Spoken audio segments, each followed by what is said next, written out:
ഇംഗ്ലീഷിൽ ഒരു സെന്റൻസ് എടുത്താൽ ആ ഒരു സെന്റൻസിൽ നമുക്ക് പല വേർഡ്സിനെ കാണാൻ കഴിയും. ഈ ഓരോ വേർഡ്സിനെയും നമുക്ക് പല കാറ്റഗറീസ് ആയിട്ട് തിരിക്കാൻ വേണ്ടി പറ്റും. അതിനെയാണ് നമ്മൾ പാർട്സ് ഓഫ് സ്പീച്ച് എന്ന് പറയുന്നത്. 8 പാർട്സ് ഓഫ് സ്പീച്ചുകളാണ് ഉള്ളത്. അവ ഏതൊക്കെയാണെന്ന് നമുക്ക് നോക്കിയാലോ. Noun, pronoun, verb, adjective, adverb, preposition, conjunction, interjection. നമുക്കറിയാം 8 പാർട്സ് ഓഫ് സ്പീച്ച് ഉണ്ടെന്ന്. അതിൽ ഫസ്റ്റത്തെയാണ് noun. What is noun? A word that names a person, place, thing or idea. അതായത് നൗൺ എന്ന് പറയുന്നത് ഒരു വേർഡാണ്. അതൊരു ആളുടെയോ സ്ഥലത്തിന്റെയോ വസ്തുവിന്റെയോ ഒക്കെ പേരായിരിക്കും. ഇനി നമുക്ക് കുറച്ച് എക്സാമ്പിൾസ് നോക്കിയാലോ. ഡോഗ്. ഡോഗ് എന്ന് പറയുന്നത് ഒരു ആനിമലിന്റെ പേരാണ്. ഇന്ത്യ. ഇന്ത്യ എന്ന് പറയുന്നത് name of A country. Book. എന്താണ് ബുക്ക്? ഒരു സാധനമാണ്. ഒരു സാധനമാണ്. ആ സാധനങ്ങൾ വിളിക്കുന്നതാണ് ബുക്ക് എന്ന് പറയുന്നത്. ടീച്ചർ. ടീച്ചർ എന്ന് പറയുന്നതാണ് അതൊരു ജോലിയുടെ പേരാണ്, പ്രൊഫഷനാണ് ടീച്ചർ എന്ന് പറയുന്നത്. Next, pronoun. What is pronoun? A word that replaces A noun. നമുക്ക് എന്താണ് നൗൺ അറിയാം. നൗൺ എന്ന് പറയുന്നത് പേരുകളാണ്. ഈ പേരുകളെ റീപ്ലേസ് ചെയ്യാൻ വേണ്ടി നമ്മൾ ഉപയോഗിക്കുന്ന വേർഡുകളെയാണ് നമ്മൾ പ്രൊനൗൺ എന്ന് പറയുന്നത്. ഇനി നമുക്ക് കുറച്ച് എക്സാമ്പിൾസ് നോക്കിയാലോ. I, you, we, he, she, eat.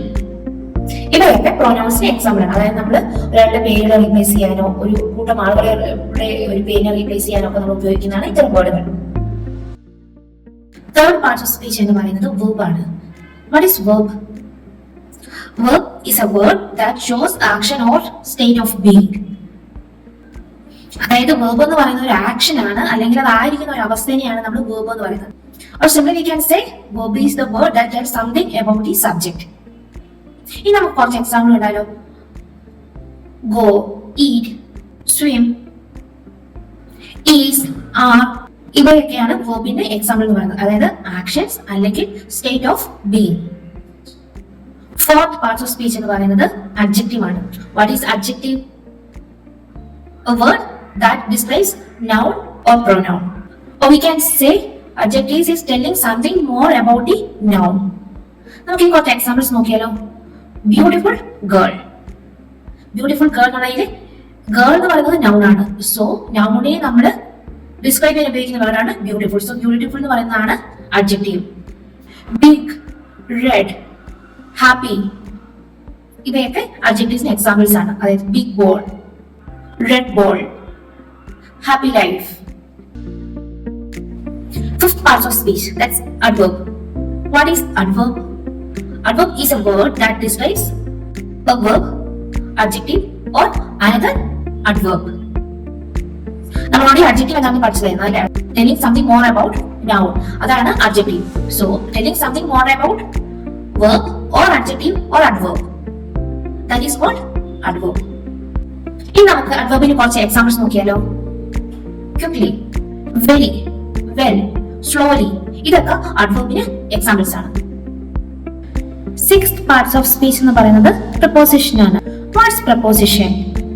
Preposition is a word that reveals the relationship between a noun or a pronoun and something else in the sentence. ഇനി പ്രപ്പോസിഷൻസിന്റെ എക്സാമ്പിൾസ് എന്താണ് നമുക്ക് നോക്കിയാലോ. in, on, at, with, under, to, from. നമ്മൾ already 6 parts of speech ഏതൊക്കെയാണെന്ന് കണ്ടു കഴിഞ്ഞു. 7th parts of speech എന്ന് പറയുന്നത് കൺജങ്ഷൻ ആണ്. What is conjunction?